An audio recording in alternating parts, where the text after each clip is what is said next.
시행령 156조 이 사항에 있는 그 조항을 설명드리고자 합니다. 일명 실거주 목적으로 취득한 그 조합원 입주권은 비과세해준다. 뭐 이런 뜻인데요. 핵심 자료에 보면은 동그라미 1, 2, 3, 4에서 네 가지 동시에 충족해야만 된다. 이렇게 얘기를 했습니다만은 우선 전제 조건이 이 실거주 목적과 대체주택을 많이 혼동하시는 분들이 있습니다. 그래서 우선 그거부터 구분을 좀 하고 핵심 자료의 본문 내용을 설명드리고자 합니다. 이 실거주 목적으로 비과세 받는다고 하는 내용은요.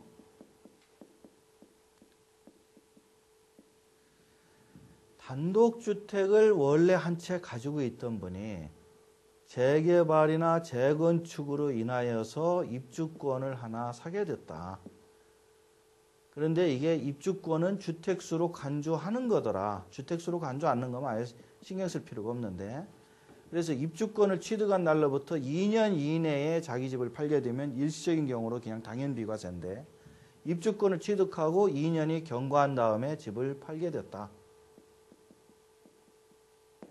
그러면 이게 주택수로 간주하는 거기 때문에 비록 3년 보유 요건을 갖췄다 하더라도 비과세 요건을 갖췄다 하더라도 2주택자가 돼서 요 양도할 때에 2주택자가 되지 않습니까? 입주권도 주택수로 간주하니까. 그래서 2주택자가 되면은 비과세가 안 되게 돼 있죠. 이런 경우에 만약에 이분이 재개발로 진행된 이 입주권을 샀지만 사실은 이 입주권이 나중에는 뭐로 바뀌어요? 주택으로 바뀌게 되겠죠. 그래서 입주권이 나중에 아파트로 지어졌을 때 자기는 그 아파트에 들어가서 살고 싶어서 실제 거주할 목적으로 이걸 산 거지 나는 이런 조합원 입주권, 일명 딱지라고 하는 이런 입주권을 부동산 투기용으로 산 것이 아니요. 이 아파트에 들어가서 나는 살고 싶어서 이것을 사놨다가 나중에 지어지니까 들어간 거지. 꼭 지어진 다음에 사라는 법은 없지 않소. 그래서 입주권을 중간에 취득하고 2년이 경과했지만 즉 일시적인 경우로 지났지만 나중에 이 집에 들어가서 산다고 하면은 이것은 실거주 목적으로 취득한 입주권이다. 실거주 목적이다.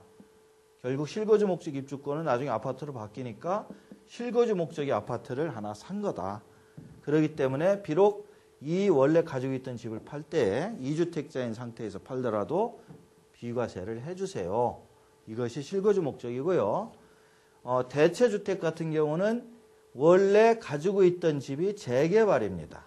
원래 가지고 있던 집이 재개발, 재건축이 진행됨으로써 특정 시점에 자기 아파트가 자기가 살던 집이 철거가 되는 것을 우려해서 다른 입주권이 아닌 다른 주택을 사는 겁니다.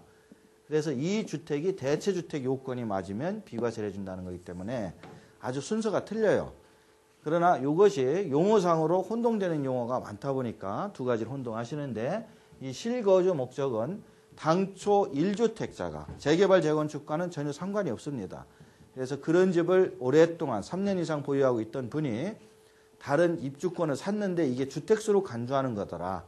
그래서 2주택이 돼서 꼼짝없이 세금을 물게 돼 있더라. 그런 경우에 자기 집을 파시고 나중에 그 재개발 재건축으로 신축된 아파트로 내가 이사를 가서 사는 실거주 입주권이요 라고 주장하시면 비과세를 받을 수 있다는 뜻입니다.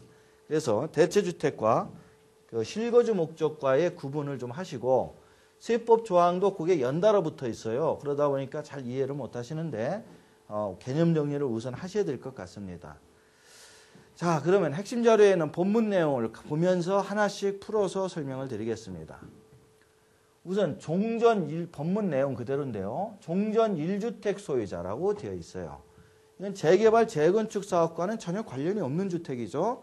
그래서 이것이 단독주택이 됐든 아파트가 됐든 다가구가 됐든 상관이 없어요.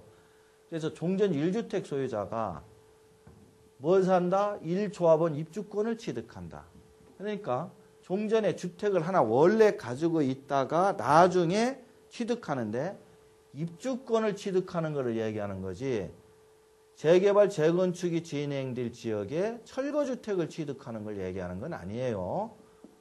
즉 이 얘기는 철거주택을 관리처분 인가 전에 그 주택을 취득한다는 얘기는 이거는 원조합원이라는 얘기고 입주권을 취득한다는 얘기는 승계조합원이라는 얘기입니다. 즉 원조합원은 의미가 없어요. 그래서 원래 자기가 한 채를 가지고 있던 분이 그 옆 동네에 재개발 재건축되고 있는 것이 아파트가 워낙 좋아 보여서 사는데 철거되기 전에 주택을 사면은 그 시점에 이미 2주택자가 되기 때문에 이거는 실수의 목적으로 안 보고 관리처분 인가가 난 이후 철거가 된 이후에 입주권을 승계를 받는 경우에 한정해서만 이 조항이 적용된다는 겁니다. 즉 종전 1주택 소유자가 입주권을 승계받았을 때만 1, 2, 3, 4 조건을 채워서 비과세를 받는 거지 원조합원으로서 주택을 취득하게 되면 그런 경우는 아예 이 조항이 적용될 여지가 전혀 없다는 점 그것을 꼭 전제화시키기 바랍니다. 그래서 이 말을 말 그대로 그냥 흘려버리지 말고요. 승계조합원이 될 때, 승계조합원으로서 입주권을 취득했을 때만 인정받습니다.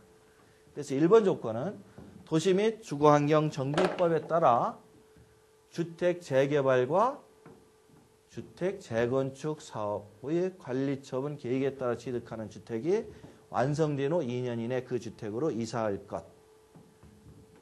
다만 아래 1, 3 중 어느 하나에 해당되는 부득이한 사유로 구성원 중 일부가 이사하지 못하는 경우일지라도 세대 전원이 이사한 것으로 간주해서 봐주겠다. 이렇게 되어 있는데요. 대체주택에도 이와 유사한 얘기가 있었죠. 첫 번째는 재개발과 재건축 사업이라는 부분이 아주 중요하죠. 무슨 특별 무슨 다른 사업, 도정법에 의한 재개발, 재건축 사업 지역에서만 이 승계조합원이라는 말이 성립이 됩니다. 주거환경 개선 사업이나 도시환경 정비 사업 같은 경우에는 의미는 비슷하더라도 이런 조합원 입주권이라는 용어를 쓰지를 않아요. 그래서 여기에서 승계조합원 이런 얘기를 쓰는 것 자체가 재개발 사업과 재건축 사업에서만 얘기를 하는 것이지 다른 법과 다른 사업은 절대 아니라는 점 여기서 체크하실 것. 그 다음에 이러한 재개발 재건축 사업으로 취득한 주택이 완성된 후, 즉 무슨 얘기냐면 원래 자기가 가지고 있던 이 종전 1주택을 언제 팔아야 되냐면 재개발 재건축 주택이 완성된 후 2년 이내에는 원래 가지고 있던 집을 팔아야만 됩니다. 그래야 실소유가 의미가 있지. 원래 가지고 있던 집을 새로 아파트가 지어졌는데도 계속해서 안 팔고 2년, 3년 가지고 있다면 이거는 이사갈 목적으로 산 것이 아니고 투기할 목적으로 산 것이라고 간주하기 때문에 실수의 목적으로 인정을 안 하겠다는 말이죠. 그래서 작년 10월 달까지는 원래 이것이 1년이었습니다만은 11월 28일자로 1년이 2년이로 바뀌었죠. 그래서 개정이 되는 바람에 새로 재개발 재건축 아파트, 즉 입주권을 승계받은 그 아파트가 신축된 후 2년이 지나기 전에 원래 보유하고 있던 자기 종전 1주택을 매매를 하라는 얘기입니다. 그리고 매매를 했으면 반드시 그 신축된 아파트로 이사를 가서 1년 이상은 꼭 사셔야 되는데 그때는 전 가족이 이사를 가야지 일부만 이사 가면은 안 된다. 단 이런 조건에 해당된다면 일부만 이사 가도 봐주겠다. 초중등 교육법에 따른 학교, 유치원, 초등학교, 중학교는 죄이다 이래놨어요. 그래서 초중등 교육법에 따른 학교 및 고등교육법에 따른 학교에서의 취학 문제라든지 직장의 변경이나 전근 등 근무상의 형편, 대개 가장이 이런 형편이 생겨가지고 자기 이름으로 된 집이긴 하지만 본인은 이사를 못 갔다. 그렇더라도 상관이 없다는 얘기입니다. 또 1년 이상의 치료나 장기 치료죠. 요양을 필요로 하는 경우에는 이런 경우에도 봐주겠다. 이렇게 이해를 하시면 되겠습니다. 그래서 1번 조건은 반드시 기억하셔야 될 것이 원래 자기 집을 재개발 재건축과 상관없는 집을 파시는 건데 실거주하려고 입주권을 산 사람한테만 적용이 된다. 즉 승계조합원한테만 적용되지 원조합원은 해당이 없고 그 경우에 승계조합원인 당연히 재개발 재건축 사업만 얘기를 하는 것이다. 그리고 원래 이 종전 1주택을 언제까지 팔아야 되느냐? 재개발 재건축이 사업이 끝나가지고 아파트가 지어진 이후 2년 이내에는 꼭 파셔야 된다는 얘기입니다. 그 다음에 팔았으면은 그 집으로 전 가족이 이사해서 1년 이상을 살아야 된다. 그래야 원래 팔았던 그 주택에 대해서 실거주 목적으로 비과세를 해주겠다는 얘기입니다. 물론 3년 보유 요건 충족해야죠. 그 다음에 세 번째 조항은 재개발 재건축 사업의 관리처분 계획에 따른 주택이 완성되기 전 또는 완성된 후 2년이라는 얘기인데요. 이 완성된 후 2년에 대해서는 방금 설명을 드렸어요. 원래 종전 1주택, 재개발로 취득한 입주권이 하나 있다. 이것이 아파트가 지어져서 새로 아파트로 간다. 그러면 이 종전 1주택이 쭉 가지고 있다. 언제까지 판다? 아파트가 지어져서 2년이 넘어버리기 전에는 꼭 양도를 해야 된다. 이런 뜻이었는데 그렇다면 꼭 아파트가 지어진 이후에만 팔아야 되느냐? 그거는 아니고요. 이 아파트가 신축되기 전, 요 날이 신축일인데 아파트가 완성되기 전, 신축되기 전에는 아무 때나 팔아도 상관이 없다. 이런 뜻이 되겠습니다. 그럼 아무 때나 파는데 이 파는 날까지 원래 취득해서 파는 날까지 3년 보유 요건을 충족했어야 되는 거지. 3년 보유 요건이 충족이 안 된 상태에서 팔면 비과세를 못 받는 거예요. 이와 같이 입주권 취득하고 신축되기 전에는 아무 때나, 신축된 후는 2년이라는 기간 내에만 자기 주택을 판다면 그것이 3년 보유 요건만 갖추고 있었다면 서울 2년 거주 추가 요건 갖췄다면 이것은 비과세를 해주는데 왜 비과세를 해준다? 실제 이 집에서 살려고 입주권을 산 거지 이걸 투기용으로 난 산 것이 아니기 때문에 이 집을 팔고 이 집에 와서 1년 더 살겠다라는 의미로 이해를 하시면 되겠습니다. 그리고 이 완성일이라고 얘기하는 것은 착각하지 말 것이 이 날짜가 아주 중요하겠죠. 2년이라는 기간을 따져야 되니까. 그래서 완성일은 반드시 준공일이나 등기를 얘기하는 것이 아니라 이 사용 승인일, 쉽게 얘기해서 입주일인데요. 재개발, 재건축 같은 경우에는 토지나 이런 부분들이 분할 합병되고 막 이러기 때문에 실제로 입주를 하고 난 이후에도 1년이나 2년 있다가 등기가 나는 경우가 참 많이 있습니다. 그래서 등기일로 보시지 말고 실제로 입주하는 사용 승인일로 보셔야 되고 만일에 임시 사용 승인이 먼저 난다면 그 임시 사용 승인일로 보셔야 됩니다. 그래서 그날 기준이 신축일이 된다. 이렇게 얘기하셔야 되고요. 요 4번 조건, 양도하는 종전주택은 소득세법 시행령 154조에 규정한 1세대 1주택 요건을 갖출 것. 요거는 3년 보유하라는 겁니다. 그리고 서울 같은 5대 신도시는 2년 이상 거주를 했어야 되는 거지 이 조건 자체를 안 갖췄으면 이거는 비과세 못 받는 거죠. 그럼 무슨 혜택이 있는 거냐? 이 조건을 갖췄는데도 입주권 딱지를 삼으로써 2주택이 됐잖아요.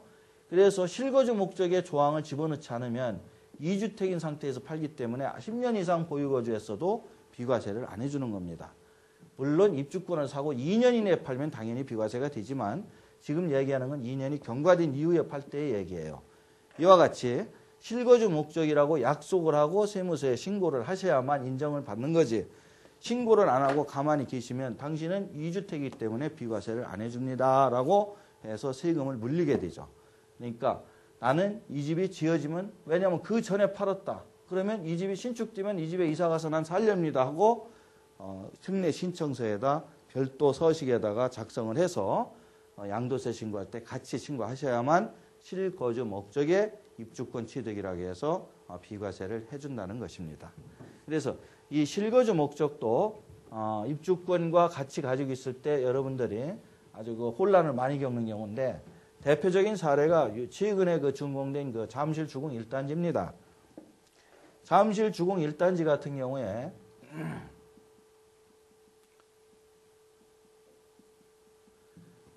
이것이 그 2008년 9월 30일 날 사용 승인이 났어요. 근데 잠실 주공 1단지가 2003년도에 사업계획 승인이 나서 그때부터 공사를 했죠. 근데 전매 제한 금지 있기 전에 2004년도에 승계조합원으로 이것을 한 채를 받아놨다. 근데 이분이 이 집을 받기 전에 분당에 원래 집이 하나 있었다 이거죠. 근데 이 집이 잠실 S라고 그러죠. 작년 9월 달에 사용 승인이 떨어지면서 보니까 집이 너무나 좋아요. 그래서 이 집으로 사용 승인이 떨어지면서 원래 가지고 있던 분당 주택까지 2주택이 됐는데 작년 기준으로 보면은 2주택자가 집을 한 채 팔으면은 세율이 50%였습니다. 50%를 내고 분당집을 팔자니 너무 억울하죠. 근데 50%를 내지 않고 분당집을 딱 팔고 뭐라고 하냐면 세무서에다가 나는 이거 준공 떨어지니까 이 집으로 이사가서 살라오. 이렇게 얘기만 하고 얘기만 해서는 안 되겠죠. 그것을 서식으로 해서 이 집으로 이사가서 살라오. 물론 3년 보유 요건 갖췄어야 됩니다. 이렇게 신고하신 분들은 일단 비과세를 다 해줬어요. 물론 이제 2008년 9월 달에니까 예를 들어 뭐 인테리어하고 뭐하고 뭐 한 12월 달에 이사를 갔다고 합시다. 이때부터 1년 이상을 살아야 되니까 2010년, 즉 2009년, 금년 12월까지는 이분이 이 집에서 주민등록하고 사는지 안 사는지를 국세청 컴퓨터 시스템이 체크하고 있다가 실제로 1년 이상 거주했다고 나오면 이제 금년 12월 돼서 비과세 처리가 되는 경우지 중간에 혹시 기간을 안 채우고 이사를 가면은 다시 세금이 추징이 된다는 것입니다. 이와 같이 비과세 요건을 갖출 때 대체주택과 실거주 목적의 입주권은 항상 사후관리 요건이 붙어 있기 때문에 당장 팔고 먼저 비과세 신고를 하고 나중에 세금이 비과세가 될지 과세가 될지는 과세관청인 세무서에서 2년이나 3년, 어떤 건 빠른 건 1년 이렇게 있다가 판정이 나는 거지 그 시점에 바로 비과세 판정이 되는 것은 아닙니다.